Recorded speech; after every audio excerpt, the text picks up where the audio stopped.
welcome. My name is Leah Batstone. I'm the creative director of the Ukrainian Contemporary Music Festival, and this is our sort of final auxiliary event of this year's festival. Every year we try to do some kind of discussion element that will reflect on the topic of this year's festival, and of course that this year was landscape. So I'm joined today by three scholars in different fields, but each of whom I think brings a unique perspective to this topic, this idea of how music intersects with nature, intersects with the landscape, and specifically how that is related to music in Ukraine, both folk music as well as some of the music that we've heard over the weekend.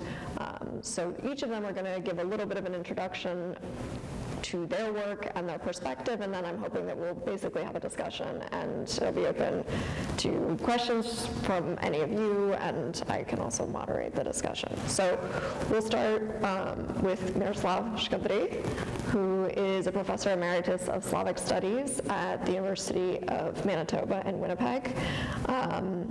He has written extensively on Ukrainian history and culture, particularly in the 20th century, with regard to ideas of nationalism, ideas of revolution, Jewish Ukrainian history, relationships in literature, all kinds of amazing things. He has many, many books. One of my favorites is Modernist Marxists in the Nation. I'll just recommend that one. But I'm going to turn it over to him to talk a little bit about this idea of nature's role in Ukrainian culture and Ukrainian literature and language. Okay, thank you for inviting me. Ukrainians have always claimed a very special relationship to nature, and the reasons are fairly obvious. If you know anything about Ukraine, you know it is associated with Black Earth. 25% of the world's Black Earth is in Ukraine. It's got the largest agricultural plain in Europe. It's known as the breadbasket of Europe. There was more grain shipped from Odessa at the beginning of the 20th century than any other port. So this idea of the fertile plain is very often, the steppe is very often associated with Ukraine. But there are other parts of Ukraine also that figure very strongly in its culture. The mountains, the huge marshlands of the north, the great river Dnipro, the sea, even the island of Crimea. All these are very, very important in Ukrainian culture. They have left their image on that culture. It's also important to remember that Ukrainians think of themselves as an ancient culture. One of the first agricultural settlements, the earliest, was the Tripilya settlement, 5,000 years BC, just south of Kiev. And the artifacts, the pottery, the statuettes of that particular civilization still play an important role in Ukrainian culture. In its sense of identity, you can buy these artifacts symbolically. They are Ukrainian. Also, the steppe as the land of the Cossacks, the free men, the warriors who conquered the steppe have left a huge imprint on Ukrainian culture. So these are the images that are traditionally associated with Ukraine.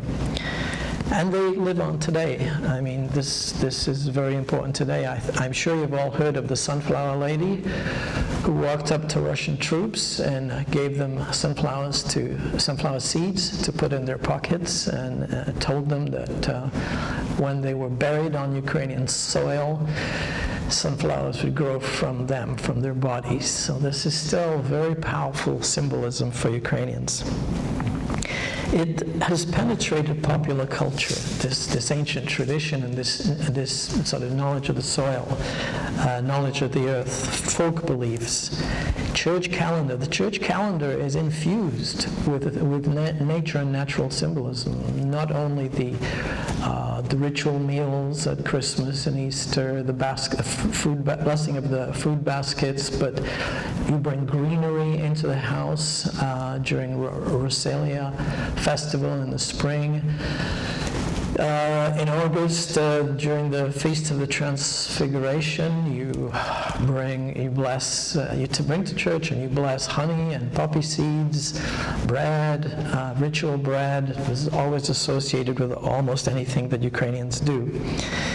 Herbal medicines are huge in Ukraine, and even ancient mythologies still have a huge impact.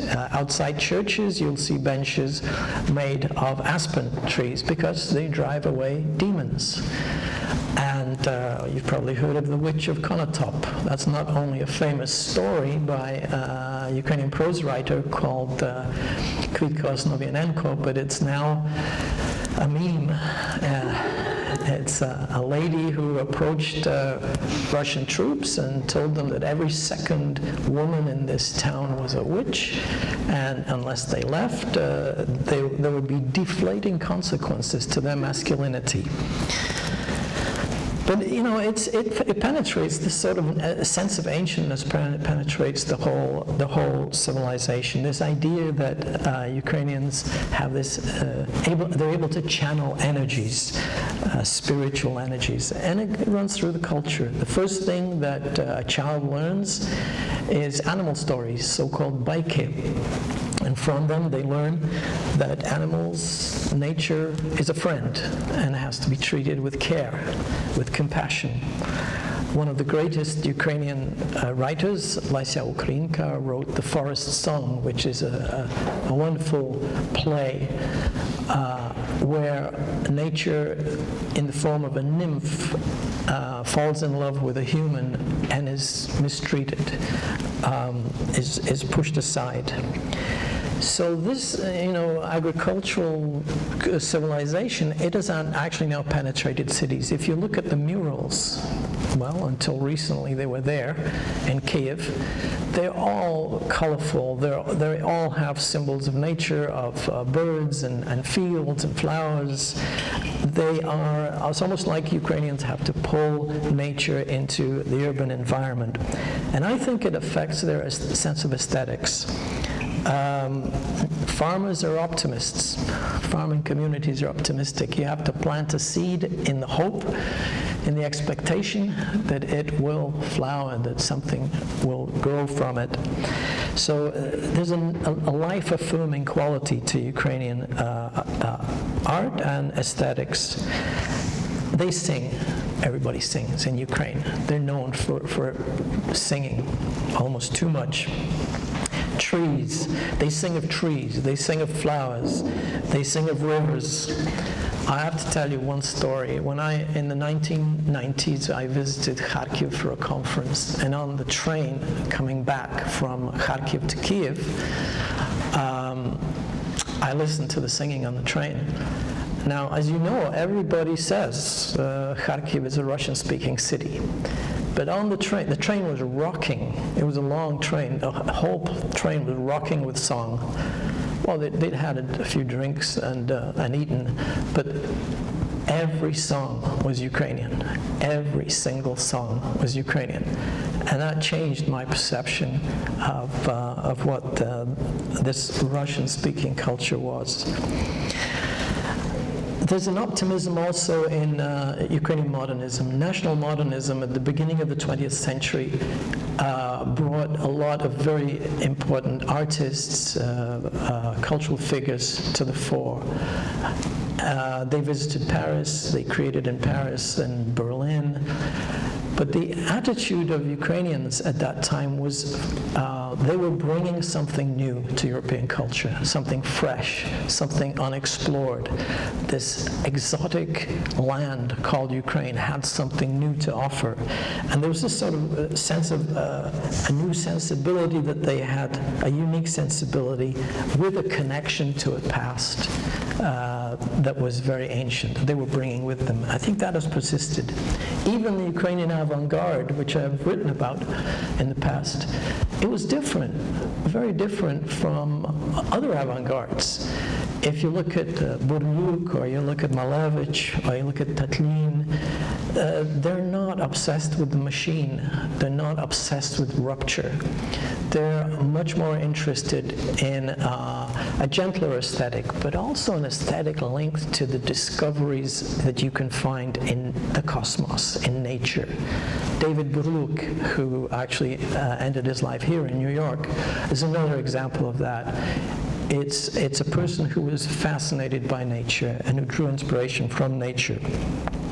War is a blight, and this has always been part of Ukrainian culture. If you look at Dovzhenko's film Arsenal, or any of the literature on the First World War, the Second World War, but also the revolution of 17 to 20, the revolutions that took place later, such as Stalin's counter-revolution of the 1930s, the damage of collectivization and the famine. If you look at more recent revolutions, if you look at Chernobyl, the damage to the landscape done there, or the more recent image of Donbass airport, which has become almost like a symbol of destruction.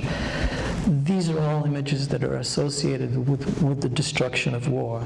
In fact, Donbass was the poster child of the Industrial Revolution. Ukraine was associated in a official Soviet mind with mines and power stations and electrification and smokestacks, and this was the brand new culture. Well, today it's a rust belt. It is a damaged culture with poisoned mines, mismanaged, and this now has become a symbol. This land has become a symbol of thoughtless experimentation and cruelty to ordinary human beings. It's no longer a poster child for Ukraine. In fact, the izolatia, the isolation. Well, it's now a torture chamber. It's a prison. But before the Donbass was taken over, it was an art gallery, and it's now become a symbol of what goes wrong when a culture is crushed.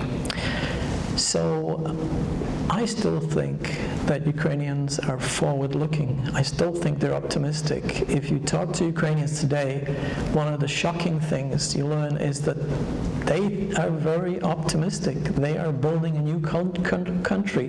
They are returning to Europe. They are glad that the future holds something progressive and exciting. So my feeling about Ukrainian culture, to conclude, is that their attitude towards nature, towards the landscape, is a duality.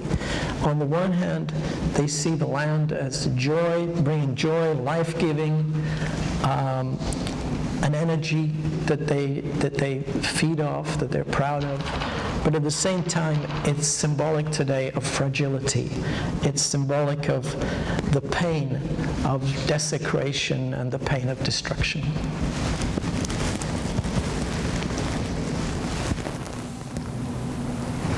Thank you for that extremely insightful and sort of laying the foundation for this discussion with respect to Ukraine. So now we're going to pivot a little bit and hear from another perspective on this idea of nature and landscape, but how it intersects specifically with musical cultures. So our next speaker is Tyler Kinnear. He's an instructor in the David Orr Belcher College of Fine and Performing Arts at Western Carolina University, where he teaches world music and interdisciplinary arts. He also serves as an instructor at the University of North Carolina School of the Arts, where he offers a special topics course on soundscapes. And his work has consistently focused on themes of sonic art and the environment, how to listen, theories of listening, and global music studies. He's the principal investigator of a project called Sonic Histories, which is an interdisciplinary research initiative that studies how students experience histories of race, class, and belonging at an institution of higher education through sounds that are heard and imagined. So welcome, Tyler. Thank you, Leah. Thank you, partners, for making this event possible, and thank you for being here today. It's good to see your faces. I have 15 minutes to say something meaningful. That's a challenge, but the invitation to say something meaningful amid this crisis in Ukraine is arguably not possible. My thoughts to those that are fighting to survive, and like so many, I wish for peace, resolution, and justice.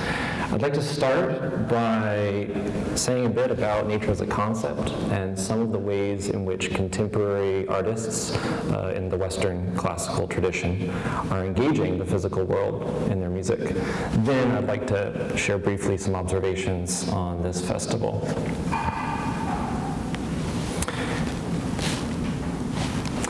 We're seeing a renewed interest in sound and the environment, as demonstrated by recent publications. I just listed 3, but there's plenty more. David Haskell's book just came out, I think like a week or 2 ago. So that's the most recent among these publications, but each takes a different position on this idea of sound and environment. David Haskell argues that sensory connection is being lost and that we need to reconnect to our environment. Sound can be a productive way to connect to the environment, to rebuild connections that have been lost, and maybe even help ameliorate some of the issues that we're now facing. But to discuss nature and soundscapes as being in crisis is to frame nature in a particular way.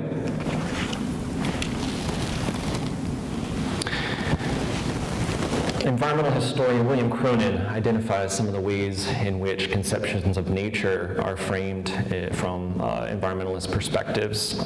Some of his terms are nature as naive reality, nature as Eden, nature as commodity, nature as contested terrain, and up here I've got nature as a moral imperative. His words: many popular ideas about the environment are premised on the conviction that nature is a stable, holistic, homeostatic community, capable of preserving its natural balance more or less indefinitely, if only humans can avoid disturbing it. Although this passage is now 27 years old, this particular framing of nature persists. There are a handful of artists working in Western music traditions that exemplify this conception of nature, whether that be noise pollution, climate change, or loss of cultural heritage, related industrialization, and so forth. I'd be happy to talk about works on those topics later if we have time.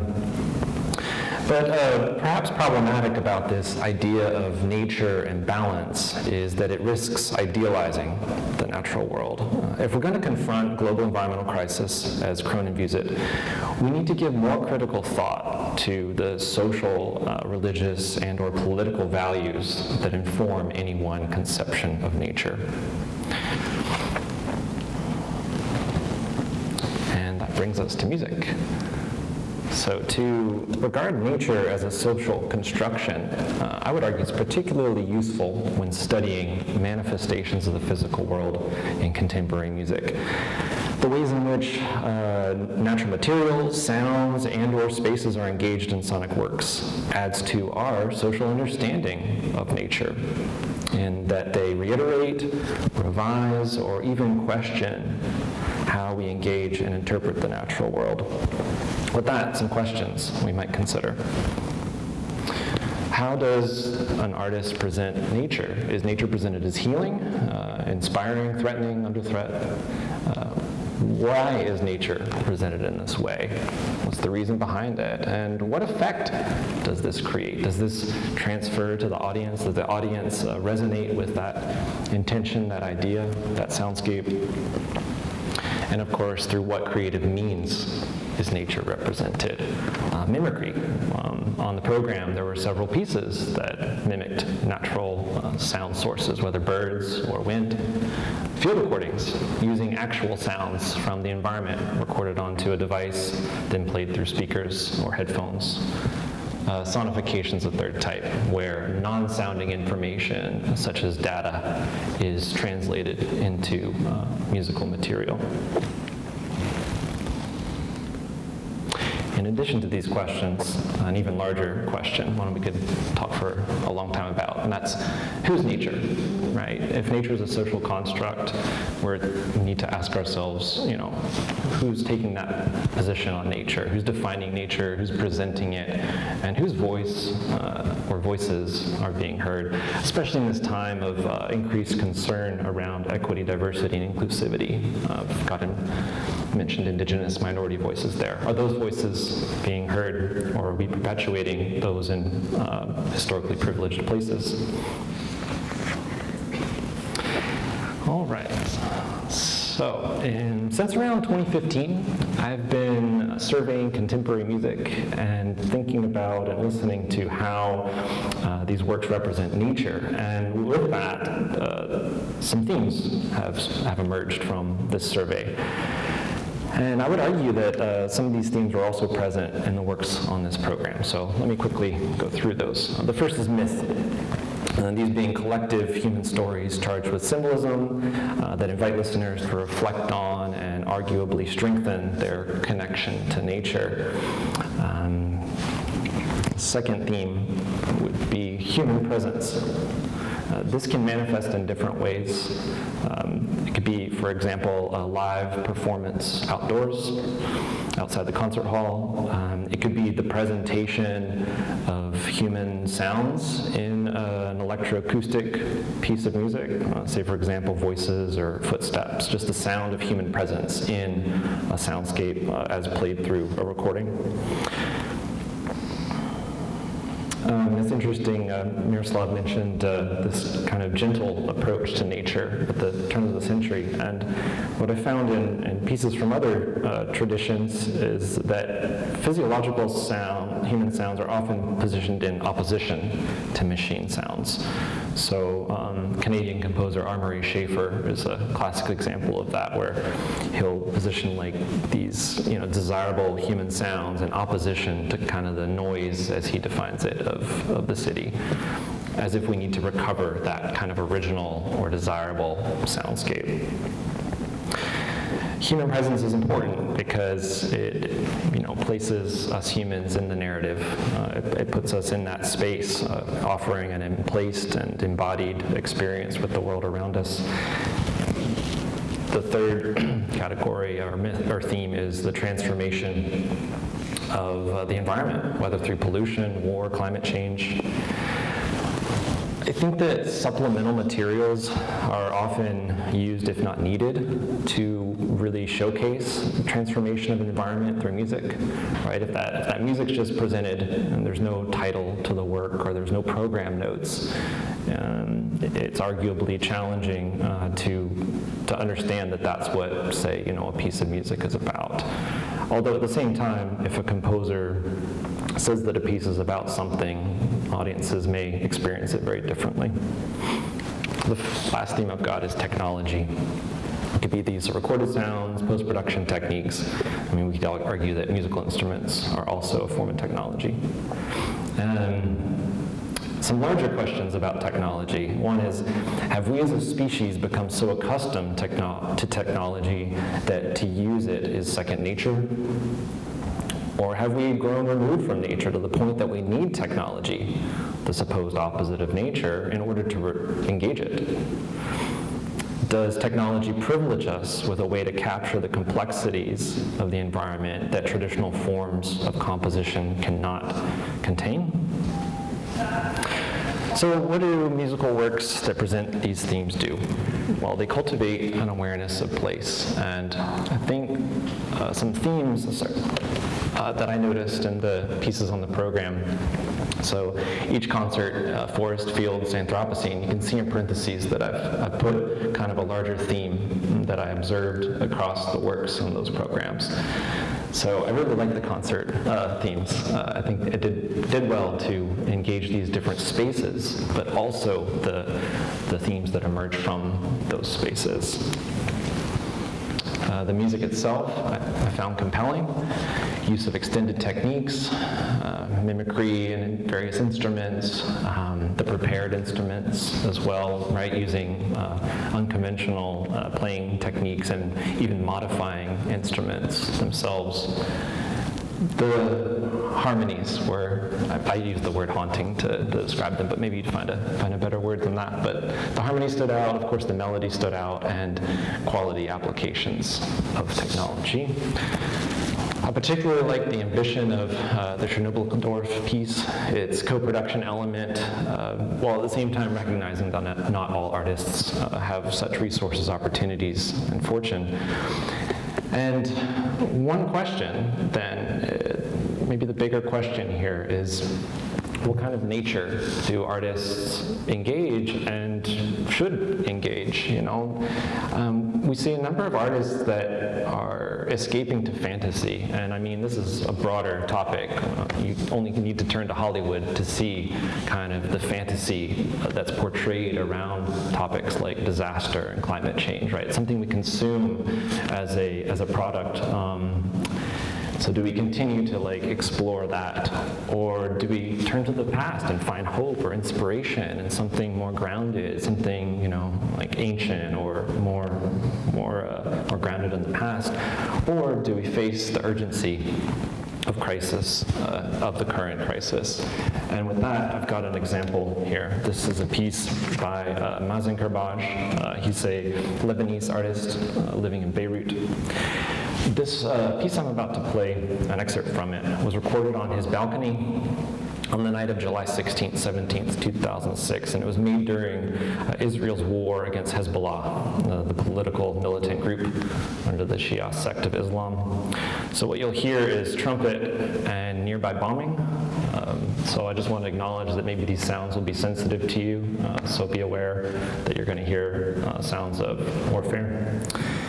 And I'll just, let's see. Yeah, notice the start, some small breathy sounds made on the trumpet, then explosion will shatter the stillness. The sound lights up the city as it reverberates off buildings, revealing and redefining acoustic space. And then the sound of the bombing will trigger car alarms, set dogs barking, really like amplifying that acoustic space, bringing it to light, and then fading to a tense quiet before the next bomb falls.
Was a very brief excerpt of a 40-minute performance. This is a unique recording made during wartime, and it's a graphic example of what Peter Cusack calls sonic journalism, as journalism of and for the ear. And more than that, I would argue that this performance exhibits creativity against violence. It's an act of imaginative defiance in its own right. And with that, I just want to finish and say that to listen actively in a space is a political act. For listening is about giving attention to being present with sounds heard and unheard, and letting them affect us instead of remaining unengaged with those sounds. Listening also entails being aware, self-critical of our own biases and privileges, and we cannot productively engage topics at the intersection of music and the environment without fully considering the social and environmental issues therein. With that, I charge you to not let this festival be fleeting. Keep listening, creating, dialoguing, invite others into the conversation, especially those outside the choir. Thank you. That's okay. Thank you, Tyler. I hope that was, well, I found that fascinating and a wonderful introduction to some of these ideas and how sort of musicologists have approached thinking about the environment. And as you perfectly pointed out, I mean, it was not what I had in mind, but the dovetailing of things like myth and the forest and human presence in the field, I mean, that absolutely tracks with the spaces that we sought to capture in the 3 days of the festival. So now kind of bringing these two things together, I'm going to turn it over to our final speaker, who's Asha Maleshko, is a singer, conductor. She is acting artistic director of Aeon Ensemble, which is a contemporary ensemble that has done a variety of premieres recently. They do all kinds of very cool things. I highly recommend them. She's also the musical director of Ukrainian Village Voices, which some of you may be familiar with, and she took part in an ethnographic trip to Ukraine to study some of the folk traditions there in 2018. And so I think she'll have a really interesting way of pulling these, both the Ukrainian history component together with kind of new music, old music, folk music, and the performer perspective. So. Thank you so much for a lovely introduction.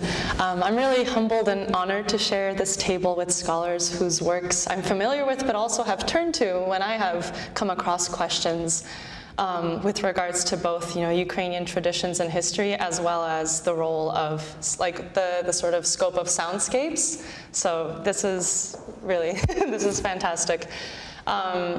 I want to linger a little bit on something that has fascinated me recently, which is how styles of phonation inform our imaginations and also signal certain associations, touch on why and how these styles might be subverted or embraced, and then pivot to illustrating some ways in which Ukrainian folk music, which is the general term I'm going to use to describe a diverse, singing tradition that is not homogeneous in any respect, but just for the sake of illustration and brevity, I'm going to sort of title it Ukrainian folk music and Ukrainian folk singing, and how this is often mediated by the natural world, which I think Miroslav here very nicely already illustrated in terms of how Ukrainian culture, right, sort of roots itself in a lot of themes of nature and this idea of ancientness and this certain themes of indigenousness and so on. And yes, as Lee introduced, I am sort of rooted in both a music that's cultivated and mediated by institutions, so something that's more rooted in the classical tradition with a focus on contemporary music, and then on the other hand, a music born in community without pretense but not without purpose, so folk music. And I also want to say that throughout this festival, since I've been present at every single concert, it's been very exciting to see how these seemingly disparate sound worlds are combined and mused and investigated in works. I think Alla Zahajkevich's and Anastasia Belitska's pieces from day one were clear examples where you heard both kind of unadulterated and manipulated samples of songs and these sort of singing traditions, namely from Polisia. So I want to briefly, excuse me, start from the standpoint of a classically informed performer. Oh, nice. Okay, we're going to have our video up there. I personally and peripherally know composers who invoke nature and its ambiance in their works. They draw on sonic and aesthetic markers, sort of like what Tyler was mentioning, sometimes literally infusing field recordings of a forest, a cave, a tree trunk, having instrumentalists engage with the wooden part of their instrument in a more primitive way, one might argue, bringing in whistles to recall bird calls, shells and rocks to serve as auxiliary percussion, some of which we actually got to see at the festival. So again, I was prepared to talk about this, and then to have it validated in front of me on the stage of Merkin Hall, you know, really is awesome. The possibilities are limitless with regards to how nature is invoked, and there's no one way or goal in these soundscapes. The scope of how the natural world is invoked is best left to experts such as Tyler here, but I want to dwell a little bit on how the voice is often deployed across contemporary works to aid in evoking this natural world to whatever ends and all of its implications. Mouth sounds, so sibilants, fricatives, those words are great because they illustrate exactly what they are. Hums, pops, clicks, onomatopoeia, sustained sounds may feature freer phrasing, less order, more vocal variety and vocal surrender, pitches outside of the comfortable middle range, right? Extremities, an allowance and an embrace of randomness, blowing into objects, into bottles, right? Creating the sound of wind or impressions, right? These are all these sort of social constructions of what we associate with nature, and they're very often deployed. And even on day one of the festival, we sort of saw this. We had what is a vocal group, right, specializing in contemporary repertoire, and they used every object and every possible way of making sound under the sun, except for perhaps what they trained in conservatory, right? And I think this is a generally really fascinating aspect that composers will deploy, you know, what may be referred to generally as extended techniques when they want to invoke sounds outside of, you know, what we classical singers may spend in school, what may be training for in school for many, many years, right? These sort of vocal techniques. And I want to sort of offer a few observations. For one, these sounds that I just described are a little more quotidienne, right? They don't require a sort of specialized training. There are these unstable notions that classically trained, or sometimes referred to as operatic voice, is a manicured, stylized, top-down, mediated by and emanating from institutions, inherently exclusive type of voice. So when contemporary composers want to challenge that, one of the most visible ways to do so in our collective imagination, one of the most striking, is to completely alter the method of phonation, right? The process by which the voice actually makes sound.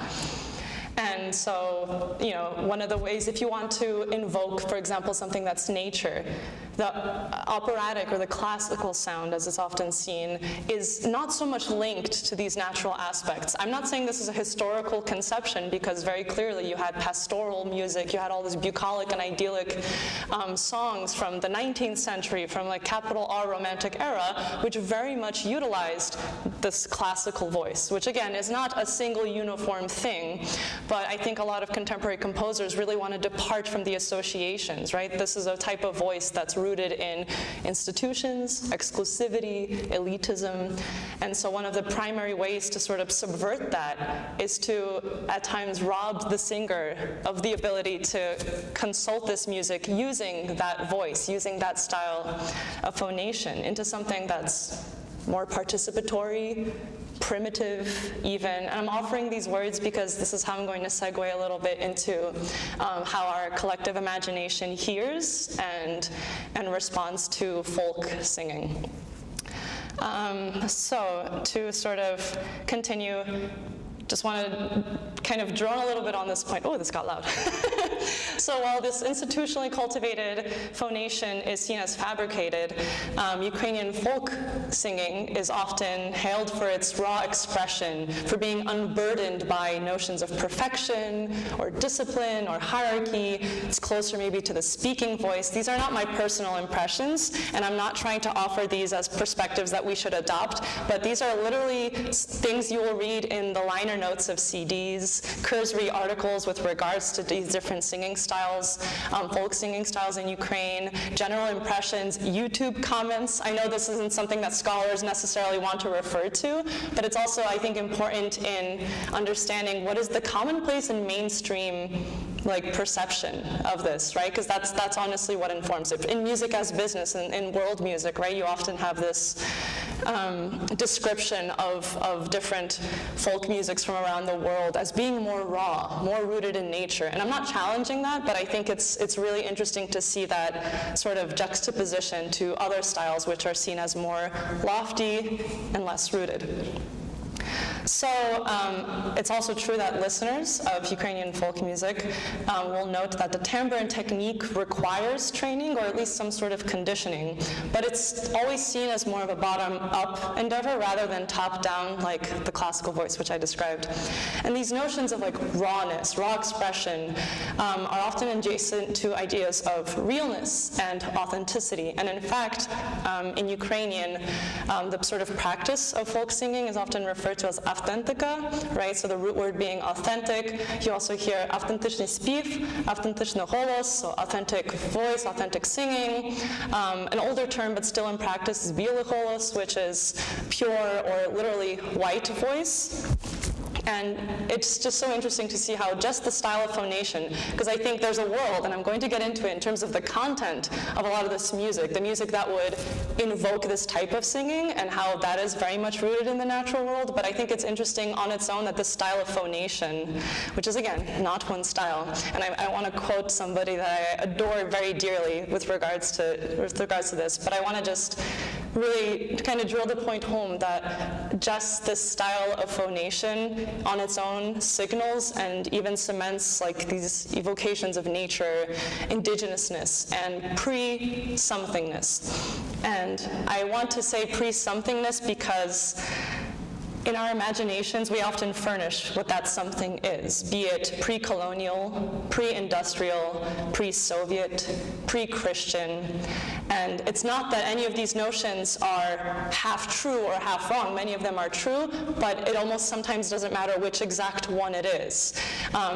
There's actually some people here who sing with me in Ukrainian Village Voices, and something that we're all very aware of when we do ritual songs, so songs that are very much rooted in the seasons, is that we're seeing later iterations. We have this understanding, or we've cultivated this understanding that these are pre-Christian rituals, right? They often correspond to parts of the calendar year that have been somewhat subsumed by Christianity when it sort of made its way through these parts of Ukraine. So we're singing something that even has overtly monotheistic, if not Christian themes. It's very rare that we encounter a truly pre-Christian text in these songs or pre-Christian melodies. I mean, this would have to be so many hundreds of years old, and for that to survive would be astounding. And we do have fragments, and often, many folklorists and ethnographers and ethnomusicologists work in rehabilitating some of these older styles and older notions. And so there's songs that haven't been sung for decades that have amazingly been rehabilitated through fragments, through collections in the 19th century by various ethnographers and so on. But that's another fun topic. Just to sort of continue my line of thought here, it's worth mentioning that this inherent pre-somethingness, kind of like I think Miroslav, if I'm paraphrasing, was getting into this, right? There's this ancientness to which Ukrainians often hearken, right? And so this pre-somethingness establishes that lineage, the sense of historical, cultural, and territorial inheritance, a past that can be used to foment a coherent national identity, and we clearly see that. In fact, before we started our roundtable here, we were listening to a sort of folk song that makes the rounds pretty much, I mean, in a sad way, every time there's conflict, and hopefully at the end I'll get to play it. It's in this slideshow, and if not, I don't know, we'll be in touch somehow, and I'll happily share it. Though it's gone viral, so I'm sure everyone has already seen it. But yeah, there's something that it's been really interesting to see, especially in the last few decades, and especially in my observation since Maidan, how Ukrainian folk singing is undoubtedly touted as this distinct and national pride, and how it sort of makes its way into the mainstream. Most obvious example, I think, being Go A's song from a Eurovision submission from 1 or 2 years ago. I have no concept of time anymore, but it was called Shum, and it was a spring song, or a Vesnyanka, arranged in more of an EDM format. I am not one to talk about genres too well with regards to popular music, but yeah, the style of singing, the actual text, it was all taken from this spring song. So, a few things as I want to sort of go into notes on how nature manifests in Ukrainian folk songs, both in the text and the context. And perhaps I've been suggesting that the style of phonation within our collective imagination is so rooted in this, like, oh, it's indigenous, oh, it's like pre-something, oh, it's rooted in nature. But that's not also unfounded, right? I'm not suggesting this to say, like, oh, that's just our social construction because it has a sound that's very different from cultivated sounds. It actually also has roots in terms of like why this style of singing dominates, and also in what genres it dominates. And as I transition into that, I want to play this clip. So in fact, I might have to put in my password. So it might be out of sync with the audio since we're playing the audio from a different source, but I would like to play this clip simultaneously. It won't reach. No, that's fine. All right. Cool. And how should I put this on? Is it with this? It's going to be audio on here. And then the video, I just click it? Yeah, I want to try at the same time. Sure. 3, 2, 1. Oh, it's starting in a different place. Oh, perfect. Yeah, go. Oh, no, is it possible to start it from 24?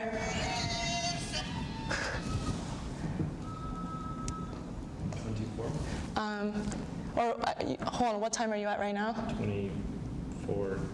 24, 26? Oh, 24, 23 if possible. 24:36. Oh, 24:36. Perfect.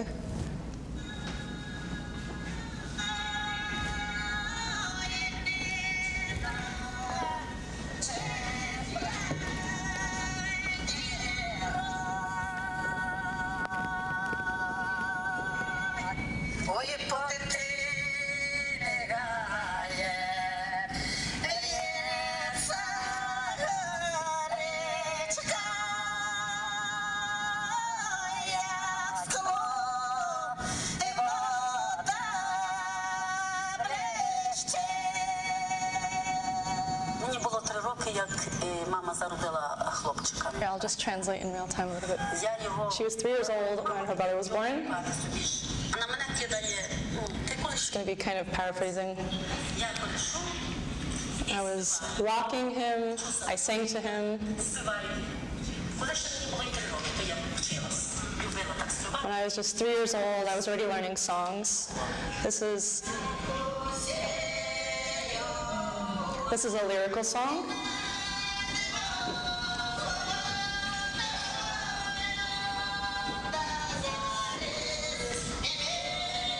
I just want you sort of to at least see like the sources of so many of these songs.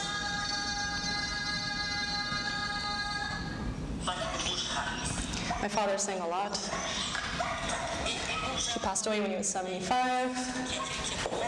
3 days before his death, he came to us, drank a little bit of wine, and he's like, Danka, let's sing. So we sat down and we sang, and I asked, Dad, how are we going to sing?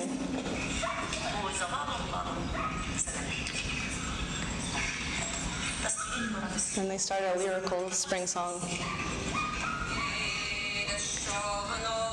This next clip I really want us to pay attention to.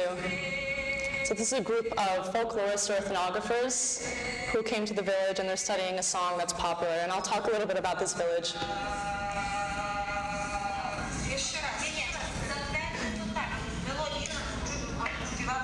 So she's explaining, like, no, you have to hold it out. This is how you're supposed to sing it. Right, correcting somebody. There's no difference. You don't have to do it that way. Like, you can do it like this.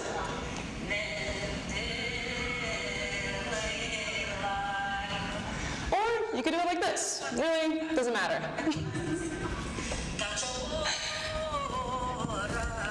I'm sorry for the sort of disjointed presentation, but namely I wanted to show that just so that everyone has a glimpse of when we talk about how things are rooted in nature, right? When we talk about contemporary composers, when I work with composers, and I myself am a city kid, right? So I'm very divorced from so many elements of the natural world in my daily sort of mediation of it. But you know, these songs originate from different villages, from different eras. The origins are often very murky, and I'm not particularly interested in pointing to where and why. These become questions of like territorialized ethnicity, or like they also deny certain migration patterns, deportations, evacuations, and marriages, right? People also end up moving from marriages. So, you know, songs aren't completely born and only remain in one place. But just to sort of illustrate how rooted in the natural world people who live in villages are in a way that, you know, I don't consider and I take for granted. And I remember when I was in Ukraine, like there's so many things, I mean, even questions of like simple amenities that I very much take for granted here, and to see how like that's something that is part of the daily considerations, the daily mediations that I just don't deal with, and how that informs so many of the songs, the way of life, and all of that. And that last part I just really love. This is, by the way, the main person in this clip was Dominika Chokun, a very celebrated singer from the village of Stari Koni, in the general sort of like Polisia region. So Polisia isn't necessarily like an oblast in Ukraine. It's more of a sort of cultural and geographic region. It stretches a little bit into southeastern Poland and parts of Belarus. And that last part, it's, I don't know, it really like, I love this idea that like people like me, we have these ideas of how these songs should be sung. Like, oh no, it's this, you have to sing it long. Like, no, the melody, it stays stable here. No, this, you have to do this ornament. And then you go to the villages and they're like, no, it doesn't matter. You can do it like this, you can do it like this. You can also do it like this, you can do it like this. And there's this sort of freedom that really puts me in my place, which I very much enjoy. And with that clip, I want to pivot a little bit into natural themes in Ukrainian folk music, and I know that I have very little time, but this is just worth mentioning, and I wanted to talk a little bit about the phonation. So in Ukrainian folk music, there are so many different genres, right? I also want to assert there isn't a single Ukrainian folk music. In fact, Dominika Chokun, there's this fantastic clip where an ethnographer asks, oh, so like, do they sing like this, and do they have these songs across Ukrainian villages? And she's like, no, I don't know. This is how we do it in our village. I have no idea what they're doing over there in Komory, a neighboring village. And that's the sort of approach that if I leave anyone here with anything, it's the fact that it's very diverse. There's no one idea. But across music, there's many genres. So you heard some excerpts of lyrical songs, right? These are songs often sung in the home, at night perhaps, or in the evening, sung by a fire, sung together. There's different songs that are associated with rituals. Right now we're actually sort of in the period of time where Vesnyanki and Haivki, or spring songs, would be sung. There's also, we talked about optimism of farmers, and the harvest season is in the fall, so you would have like Zazhinki, Obzhinki, Dolzhinki. Wedding songs often are also sort of scheduled in many places for like the early fall, late summer. So like весільні пісні, обрядові пісні. You have songs for the summer, русальні пісні, as well as like купальні пісні, and for the winter, carols or колядки. And many of these, despite belonging to different segments of the year, share something. And it's it's like a deep ravine of lush knowledge and things worth investigating. But one thing that they share, most obviously, is that they are sung outside. And I think that has such a huge bearing on why a certain style of voice is really prominent, especially in those genres. Because in these ritualized genres, the style is much louder. There are sustained tones that actually often make the phrasing rather arrhythmic. And if I have time, I can play an example or I can sing one, depending which one happens quicker. These things are often accompanied with circle dances or other sort of choreography. In the case of harvest songs, there's sort of a cleavage in terms of like harvest songs for rituals and harvest songs that are associated with working, right? But both of them like involve some sort of movement, which both enhances and maybe disrupts the rhythm, depending on how you're looking at it. Melodies are often very elastic in these ritual songs, so there's a lot of like contracting and stretching. Some words are sung faster, and then some are just sustained for much longer. There's also different stylistic things where you'll sing an octave above after a phrase, so maybe I can actually do an example. This is going to be a wedding song from Czernichiv. I'll just sing a line just to illustrate. I hope this is not going to be too loud.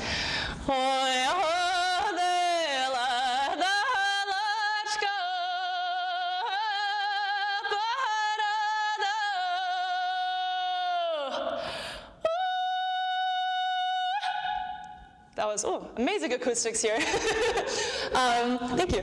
But so you see how it's not, you can't square that rhythm. It's so hard to sort of like put a lattice on and be like, all right, that's in 4/4 time. We got this, gang. It's very stretchy. And then obviously at the end, right, I sang that same note, but up an octave. And as for the symbol, like the sort of symbolic meaning behind that, it varies. Like that's all I can say is that it varies. But why do you have that? You're singing it outside. You need to project. Why are you projecting? Perhaps for the song to kind of carry across the field, to go above and beyond the hills, to go into people's homes. When you're singing winter songs like Kolyatki, you're singing outside and you're trying to get the pan hospodar to come outside and give you money, amongst other things, right? There's so many aspects of like you need your voice to project, you need to create this sort of wall of sound. And most of all, these songs, these ritual songs, I want to assert, they are talismans, right? They have a ritualized purpose to say, welcome, and we want to celebrate spring, or we want to banish winter, we want to demand a bountiful harvest, right? We are very optimistic farmers. We got to guarantee they have a very good harvest this year. Wedding traditions in particular are probably the most often surviving ones because as many other things get sort of subsumed by other, I don't know, like we have a lot of spring songs, but I feel like, and Kolyatki, but many other holidays like harvest songs, I feel like we've lost throughout the years. And I think, many ethnographers are in the process of trying to rehabilitate those. But just like this, when the ritual sort of dies out, the songs die out with them. But weddings are a, constant presence across so much of history.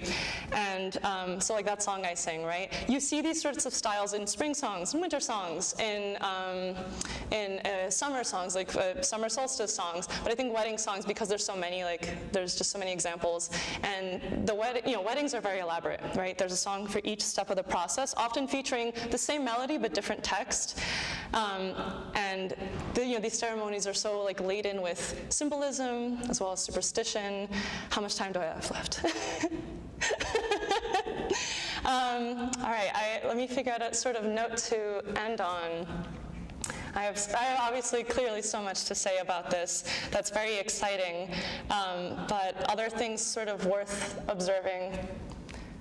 These songs, a lot of the sort of like the style of phonation, especially for ritual songs, very rooted in the sort of way that they have to be sung, right? By being outdoors, the purpose, you're calling for something. These are demands, right? There's a ritual. These are talismans. They have a special power to them. And obviously then we have our general associations with like this style of singing and what it means. And I'm just very excited to see how Ukrainian contemporary composers end up infusing or at least musing it. I think it's hard to avoid given how different styles of folk singing as well as its approximations are entering the mainstream, as I mentioned, right? It was a really celebrated Eurovision entry from a year or two back, and we constantly see it in different popular music. So I'm I'm excited to see how that transforms. And yeah, I think I'll end it on that note. Thank you.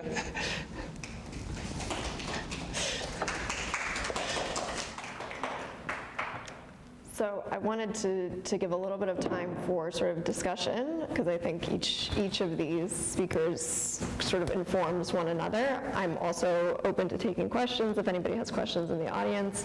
But I guess I will start with my question, which is, I wonder how Tyler, someone who works in sort of what we would think of as eco-musicology, looking at these practices from a musical scholarly standpoint, what strikes you about kind of the Ukrainian perspective? Like, how does this, is this like other traditions? Is it different from other traditions? Like, what are your impressions of how this particular facet of music and nature slides into other discussions? Yeah, thanks for that, Leah. Well, yeah, I guess I'm coming at this from fresh perspective because I don't know much about Ukrainian music traditions. I learned a bit about it in grad school, but Bartok is kind of like as far, classic case of like our Western's framing of Eastern music traditions. But to your question,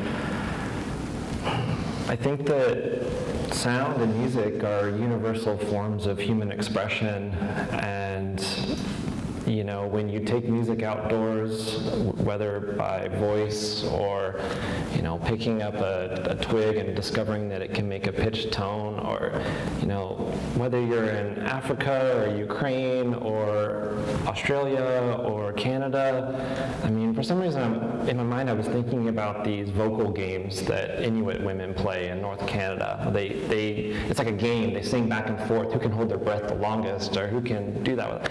I don't want to compare. It's dangerous to put those next to each other. But just to say that like there's this universal qualities of sound and expression, but that connects one, I think, to place. And no matter where you are, you're in place. And well, here in America, the place that we're in, sure, it has a lot of rich folk traditions, but I think the dominant music today is not so much the music of place, but the music of capitalism, of consumerism. It's like the pre-designed music that's going to sell and keep people coming back. Whereas the music you're describing and talking about is the music of like, it seems so grounded in place. It's like those roots are just like really there. Even when you sing it in an art gallery, like I can hear the echo, and I'm like, oh my gosh, I would love to hear that in like a field or a forest in place. Like, just please give me VIP pass and I'll sit back. And I don't know if any of that resonated with your question, but I think that, yeah, music's always in place, and sound and music are tools for connecting to place. They can be, and I think it's really important, especially in these times, to use music and art to connect ourselves to the places that resonate with us by birth or identity. Yeah, that was great. Thank you. I'm going to turn it around a little bit and ask Miroslav what you thought of some of the themes and frameworks that Tyler put up as thinking about these things in relationship to themes and topics that come up in Ukrainian literature, past and present. And Tyler, maybe you can just remind us, there were four. The themes were myth, human presence, technology, and transformation of the environment. Right. So I wonder if and how those appear in Ukrainian studies. So let's sort of like turn this around a little bit. Well, yeah, myths and human presence definitely. Technology a little less. But yeah, the culture is profoundly infused with these with those concepts. I think a lot of it has to do with the Ukrainians trying to stamp their sense of identity. They've always been denied an identity, and so music and culture in general becomes a way of saying, we exist. We have our own voice, as Tyler pointed out. The voice is really important. It's about stating that you exist. I'm surprised that during the discussion not much has been said about the choral tradition, because the choral tradition is one way in which Ukrainians have shown the world that they have something special. They travel in choirs, and the choirs become ambassadors for the people, for the culture. In emigration, for example, during wars, they have in the past moved these choirs around different places and given public concerts to great acclaim. There've been wonderful receptions for these concerts, and that choral tradition dates back a long, long way. It dates back to church singing, to the Baroque, and so on. I also loved Joanna's idea of singing outdoors in open spaces, because it immediately made me think of the most memorable occasions that I had heard music, and generally they're outdoors. And then I began thinking that this actually is one of the calling cards of Ukrainian music. That song that was played just before we began here, Oi Uluzi, that is a marching song of the Ukrainian Sich riflemen from the First World War, and it has become symbolic of Ukrainian struggle. But there are other songs like Hey Nahori Tam Zhenci Zhnut, which has been traced back to a 17th century Cossack campaign. It's a marching song. It's got a call and response theme within it. And these are now very trendy because of the war, because people need to be able to link up to this military tradition. But also, I was taught, and I think this is right, in the evenings, when the labor of the day is over, people, and these beautiful evenings in Ukraine, warm, fantastic, fragrant evenings, everybody leaves the house. They sit outside in the gardens, usually by the wishing well or the well, and everybody sings.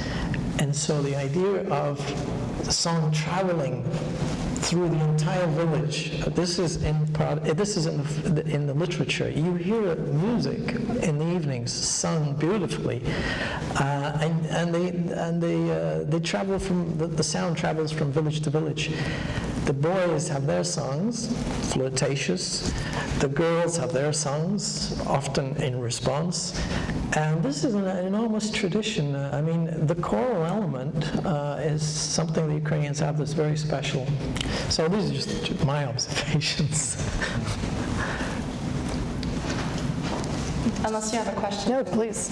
I think the sort of like the traveling choirs, and what's interesting about all of that repertoire, I mean, I know towards the end of this year, we're going to be celebrating 100 years of Szczedrik, right? Of Leontovich's Szczedrik coming here to the United States. I forgot the name of the choir. Koshitz. The Koshitz. It's the Ukrainian Republic Capella. Right. That's the official name. So, we'll be celebrating that in December, I guess, of this year. And, Szczedrik is for those who don't know, Carol of the Bells, right? This is how it's often referred to in English. And it draws on, it's a composed piece, right? It is written, unlike the sort of folk singing that I was talking about, which is shared in the oral tradition, right? So obviously you have recordings, you have ethnomusicologists going in and folklorists recording it, sometimes transcribing it. I myself have been guilty of transcribing the music. it's not very easy when you hear those rhythms. But otherwise, it's an entirely like orally transmitted tradition. Szczedrik, by contrast, takes a lot of those elements, and this is really common. We were talking about Oyuluzi, right, of the Siege Riflemen. This is another song that is just rife with the same references that I encounter across music that might be considered a little more pre-something, right? So not written, not sort of packaged, not sent out, and I'm not trying to describe a binary of superiority here by any means. I'm namely trying to illustrate like how a lot of the same symbols enter in, that you find in various villages in Ukraine, enter into the sort of main national sort of scheme and identity and of identifying with these various plants and whatnot. So the Oyuluzi Czerwona Kalina, right? Kalina, which is translated in English in so many ways that like I'm not sure which is the best. Kelder roseberry, verbinum in Latin. So there's another one. There's about 3 or 4 different ways it's translated. I wish there's definitely some. In fact, probably on the Vyshyvanka there, on the Rushniki, like the Kalina has these red berries, and the Kalina doesn't symbolize a single uniform thing. If you know anything about Kalina, it's beautiful, super bitter. It's like you can only really eat it during like a particular portion. And in fact, it's best if you eat it when it starts to kind of get frosted over a little bit in the winter. If you make a tea out of it or you heat it up, it smells terrible. So I think it's like one of the most fascinating sort of national trees and national symbols of Ukraine for just being like multitudes of things. It's not just, oh, a pretty plant, right? It's not just this beautiful thing. It stands in sometimes for beauty, right? The Kalina, because it is. But because it also has these features that are maybe a little less appetizing, there's so much more to it, and it's really interesting to see how these symbols end up manifesting in songs that become more popular or trendy, which is totally true. A lot of the songs, especially in the last few weeks, like we mentioned, have even like gone viral in videos on YouTube. But yeah, Kalina stands for anything from virility to little flirtations, to being a symbol of romance, to being something a little darker. In a lot of soldier songs, for example, you want there's a line from a song that's sort of collected in Luhansk, which ends with, "You, my friends, when you come to my grave, let your tears water the kalina that was planted on it," right? So often you want a kalina to be planted where you may die, so that, because again, it is this symbol, but it stands for a lot. It encompasses these themes of these grim themes of beauty, themes of romance, themes of flirtation. It's in every single genre of songs. And I know I kind of went on a tangent, but I was just like, I have to talk about this because 1, we see it here in the museum for those of us present, and 2, it's really just fascinating to see the various iterations of these themes across different musics. Are there questions from the audience? I just want to give you all a chance. Yeah, here, Thank you so much. It's been really interesting. This is sort of going back on the comments that were just being made just now, but I wonder if the panel could speak a little bit to the differences that you've heard in the past couple of weeks to traditions and to the sounds coming from Ukraine and sort of the sound of resistance, and what does that sound like in specifics and in generalities?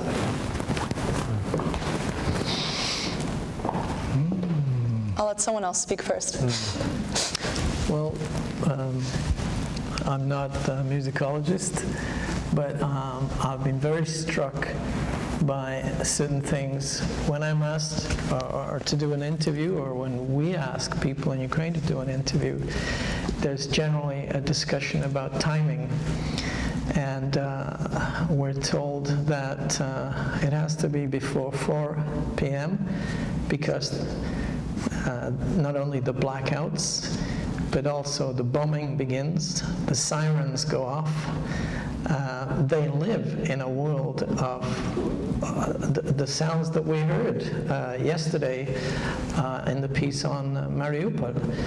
That actually struck me very strongly. That's their world now. That's the world of their sounds. And I think that's permeating the culture. It's that sort of sense of the apocalypse that's come. So I found it very difficult to listen to that last piece, but I also found it appropriate for that reason. I feel like I want to defer on this one because my primary awareness is through what the media presents, and then I have choice as to what media sources I look at.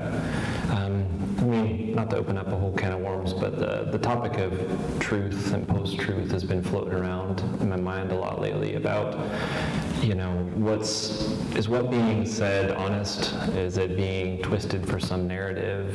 And how can sound and music participate in that game, if you will?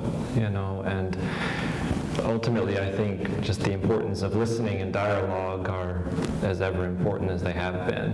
And the ability to pause and listen to someone speak, I'd like to see more of that, especially in such a conflict zone where dialogue needs to happen more than ever.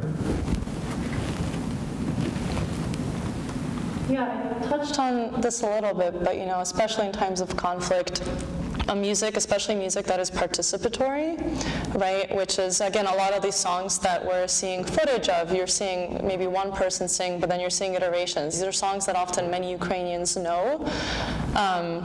And they're so essential for one, consolidating a national identity, and also maintaining morale and some sense of optimism, which I think, you know, really cannot be overlooked.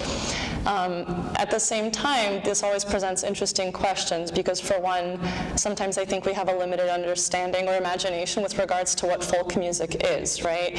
Is it this indigenous thing? Is it not? Is it fake lore? Is it folklore? Right? There's these questions like, oh, if there's fake lore, does that presuppose that there's like a true, authentic folklore?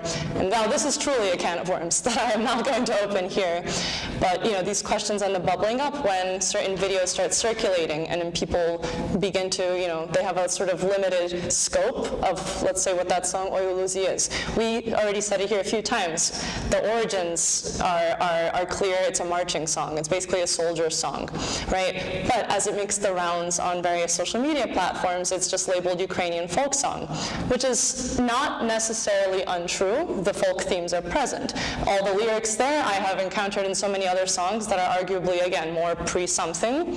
But at the same time, it is a little more fixed in scope, right? This isn't something that at this point you would map to some sort of village origin, right? Its origins are just kind of different in that regard, and so I think questions will come up that have always been there, but especially in times of conflict that, you know, I don't know, really, not that they need to be answered, but are worth investigating for anyone who is in these fields within musicology or who study folklore or who are practitioners of it. And especially for me, it's an interesting question, like when I, you know, direct Ukrainian Village Voices, like these, I mean, you especially know that I'm always trying to hammer the point home of like not necessarily promoting ideas of authenticity, that these are such complex notions, and I don't want us to like sort of auto-exoticize what we're doing. But at the same time, we're trying to conduct a rehearsal and get something done. And so there's a lot of these questions that come up, and of course I'm only offering more questions instead of answers, but yeah. I mean, I'll just add that from sort of the Western art music tradition side of things, there's been a huge, I mean, I'm sure that people have seen these videos of violinists or singers in bomb shelters performing more sort of Little Z classical repertoire, and a number of composers that I'm in touch with have also sort of gone out of their way to perform Ukrainian art music works, but a slightly different tradition, a separate tradition from the folk music genres, and to create channels where those can be seen widely. So there's Live from Ukraine, which is a channel that one of the composers that we heard yesterday, Alexei Shmurak, has put together, where he and other musicians perform more kind of classical repertoire from Ukraine, featuring Ukrainian composers and not. So I think there has been this kind of, I mean, something like Oyuluzi has like taken on this really amazing sort of national character, but within musical circles, there's also been kind of a push to incorporate Ukrainian art music composers and Ukrainian performers of art music into a kind of broader kind of classical music discourse as well. And I think that that's certainly part of the discourse that the festival is trying to participate in.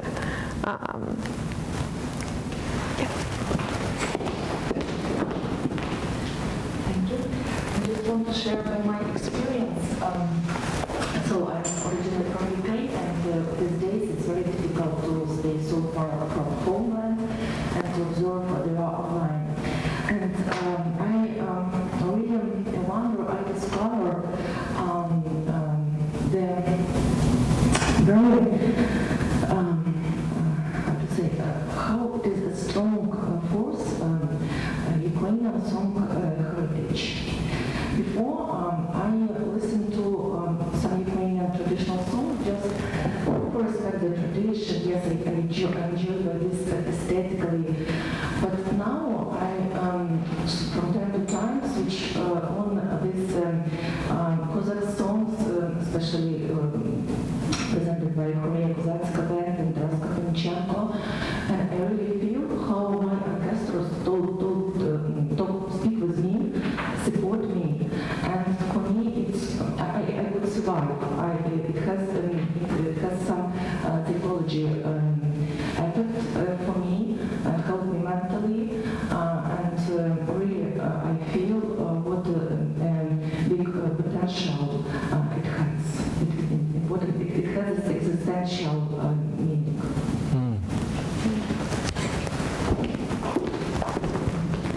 Thank you. Thanks for sharing that. Final words, perhaps? Just wanted to say, Yeah. thank you for sharing that. An idea I'm thinking about is resonance, right? By singing, you're resonating with your body. Sound is resonating in your body and with the surfaces near you. And you mentioned choirs, and community resonance is something else. So I just wanted to plant those ideas of resonance and community and the importance of those. So thank you.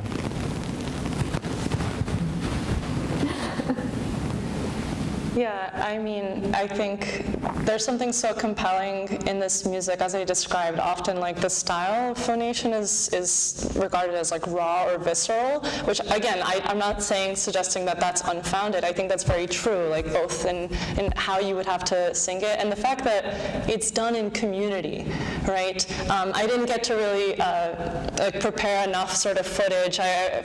Maybe if I have an hour sometime, we'll go through all the sort of like footage and photos I have from Ukraine.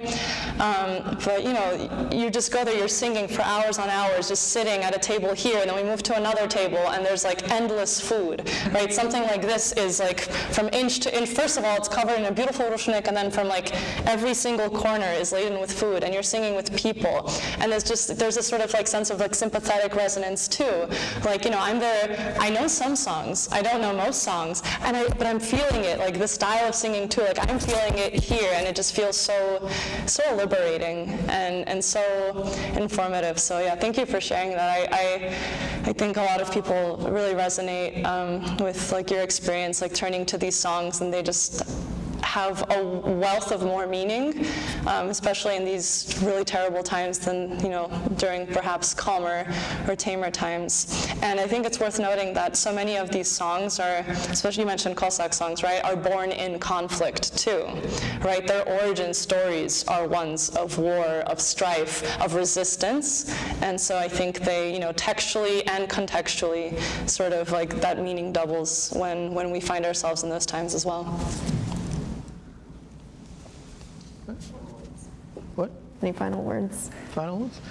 Well, I gave an interview this morning with a TV station in Kiev, and one of the questions was, are they talking about us? Do they care about us? Do we have a voice? So I think they would be very happy that this concert series took place and that this discussion is taking place, and that Ukrainians are being given a voice. I'm going to leave it at that. So thank you very much for attending, and this will be online. It is online, as well as recordings of the festival. If you missed anything, there will be recordings up in about 2 weeks. So come visit the Ukrainian Contemporary Music Festival website. If you're interested in that, you can always reach out to me. And thank you very much for being here.